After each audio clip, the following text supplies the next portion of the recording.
really good. Doing really good. It was I'm still, I always, I'm not trying to be cheesy, but I was emotional over last night's trigger, hearing people's stories and a lot of people sharing. It's like, makes me, realize like how fortunate I've been to, my family grew up in Dominican Republic, where, civil wars and unrest, and I knew of a lot of people who lost their life to gun violence in a different way. This is, it's the same, but, in a different manner. So my family brought me here to kind of escape a lot of that. So I grew up in the hood, but it's still like privileged. So you have to like sort of look at the things that you have grown up, fortunate enough to not have seen and stuff like that. So last night really brings a lot of stuff into perspective. Yeah. You have to let Michaela have her seat back. Yeah. I'll talk to Michaela in a bit about the event. We had 2 events last night with Birth Person Arts. We did. Michaela will tell you about the other one. But I do want to get back to how you were feeling after last night. Yeah. And, what are you doing to help you unpack those feelings? Because the work that we're doing is really heavy, and we have to have some tools in our pockets to unpack those things.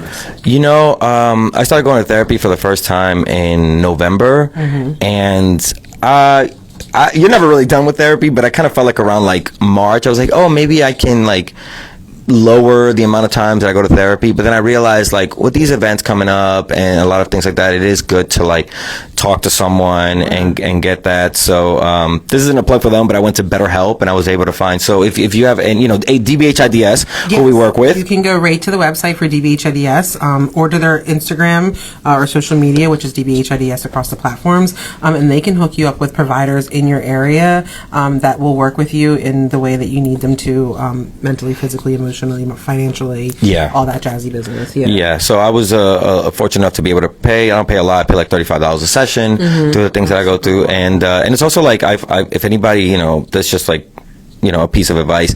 I found a Dominican woman therapist because, when you go to therapy, it's really powerful when you can talk to someone who kind of already has that shared experience. So it's a lot more helpful when you can talk to somebody directly who's kind of gone through your same experience, stuff like that. Her family is also from Dominican Republic with those kinds of trauma. So we understand the fear, the lack of, communication between family. I actually saw a documentary where, we had a dictatorship in Dominican Republic, and one of the things that U.S. diplomats who went to Dominican Republic even years after were surprised at how much Dominicans, even though they say we're loud, whisper, because they were afraid of having anything be exposed.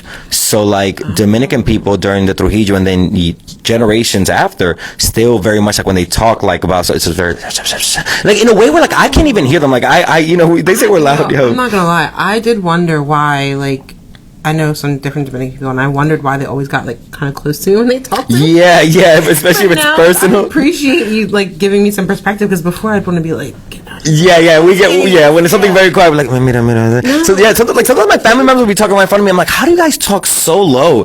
That's a trauma of all the years of the secret. We have our own secret police that would expose people. My grandmother lost a lot of friends for talking even oh, that Trujillo, what a dick.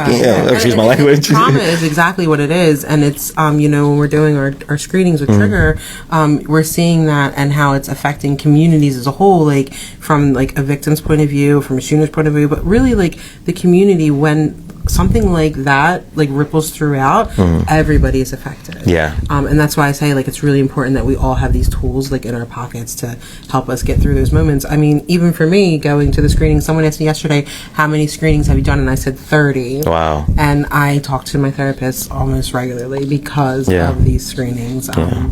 They're heavy, but it's an important conversation that we really need to be having. And what's actually become really interesting, and then we'll talk about the events coming up, is my family knows I'm in therapy, so I've become my family's therapist. Oh yeah, you're the proxy. I'm the proxy. So before she passed, my grandma would be like, can I talk to you about something that happened to me when I was young? And I'm like, go ahead. Or my mom would be like, hey, is this trauma? And I'm like, yes. It's funny because they'll tell you these things, and then you're gonna go to the therapist and you're gonna talk about it with your therapist, and they're gonna tell you, and then you're gonna go back, which is why I said you're the proxy, because you're getting therapy for the family by getting it for yourself. And I don't think a lot of people realize that when you're getting the help for yourself, you do heal the people people around you in a lot of ways. Yeah, you're breaking generational traumas, which is very powerful. And, you know, sometimes it hurts that you have to be the first one, but it has to start somewhere. With me, it's always like the buck stops here. Yeah. You know? I mean, you can only control you. Yeah. So, and then your kids. Like, you got to, like, lead them down the next path or whatever. Yeah.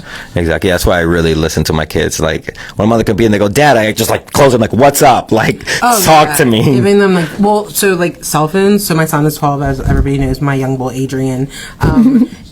Cell phones are, like, the bane of my existence. Yeah. But we just live in a world where you can't, like, not have one. Yeah. So, I'm, like, you know, dealing with that, balancing that and all that, but making sure that I'm not like being in my phone all the time so that he's not like seeing me do it and then like mirroring it.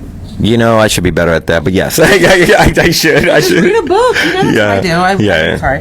I read tons of books, and that's like my thing. So good advice. Yeah. So let's talk about the big public event that we have coming up, Haunted.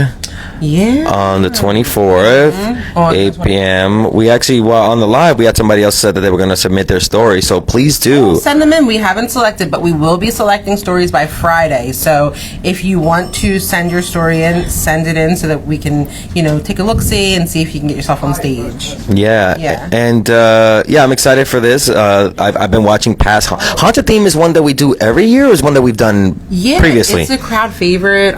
It started, I want to say, maybe 10 years ago was the first time they did it, and then we reprised it a few years ago, and it was just like the reaction was like overwhelmingly positive. So we're like, you know what, this is a staple and we're gonna put it in the paper. And so every year it comes in October. You know, the date will always vary, but we'll be at World Cafe Live this year. And I'm gonna tell you a story, so you can come hear my haunted story. If you haven't heard me tell a story, you're in for a treat. I have a couple. Oh, okay. So yeah, it's gonna be a great time. And Betty Smithsonian is our host, and she is always funny and fabulous, so we're really excited about that. That's